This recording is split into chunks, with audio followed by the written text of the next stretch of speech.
लोकसभा चुनाव के तहत 23 अप्रैल को देश के 15 राज्यों की 117 सीटों पर मतदान संपन्न हो चुके हैं। इस दौरान असम की 4 सीटों पर भी वोट डाले गए। ऐसे में असम के पूर्व डीजीपी हरिकृष्ण डेका ने ईवीएम पर सवाल उठाए।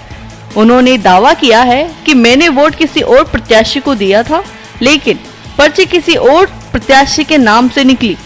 पूर्व डीजीपी का कहना है कि वह इस मामले की शिकायत करना चाहते हैं, लेकिन उन्हें किसी ने बताया कि अगर कंप्लेंट गलत पाई जाती है तो उन्हें सजा मिल सकती है।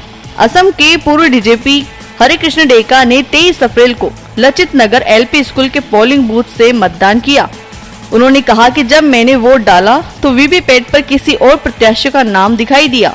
वह वो उम्मीदवार नहीं था जिसको उन्होंने वोट दिया था। मुझे बताया गया कि मैं इस मामले की शिकायत कर सकता हूं, लेकिन अगर मेरी शिकायत गलत पाई जाती है तो उन्हें सजा मिलेगी। मैं किसी भी तरह का रिस्क नहीं ले सकता। हालांकि मैं ये जानता हूं कि इसे किस तरह से साबित किया जा सकता है। आपको बता दें कि 23 अप्रैल को यूपी की 10 लोकसभा सीटों पर भी मतदान हुआ था। इस दौरान प्रदेश के पूर्व मुख्यमंत्री अखिलेश यादव ने भी ईवीएम पर सवाल उठाए थे और बीजेपी पर हमला बोला। हालांकि बीजेपी ने इस पर पलटवार किया, साथ ही कहा कि अखिलेश को अपनी हार साफ नजर आने लगी है। ऐसे में ईवीएम पर वो ठीकरा फोड़ रहे हैं। इस पर अलग ही सियासी जंग चल रही है। खैर, उसकी बात ना करते हुए हम मेन मुद्दे पर आते हैं। आपको बता दें कि लोकसभा चुनाव 2014 में अब तक ईवीएम की कार्यप्रणाली पर कई सवाल उठ चुके हैं। विपक्ष कई बार दावा कर चुका है कि ईवीएम की सेटिंग से छेड़छाड़ की जाती है। हालांकि अब तक इसकी पुष्टि नहीं हो पाई है। इन शिकायतों से निपटने के लिए चुनाव आयोग ने ईवीएम के साथ वीवीपैट मशीन को जोड़ने का फैसला किया, जिसे वोटर्स को पता चल सके कि उन्होंने जिस प्रत्याशी को वोट दिया है वो उसको मिल रहा है या नहीं।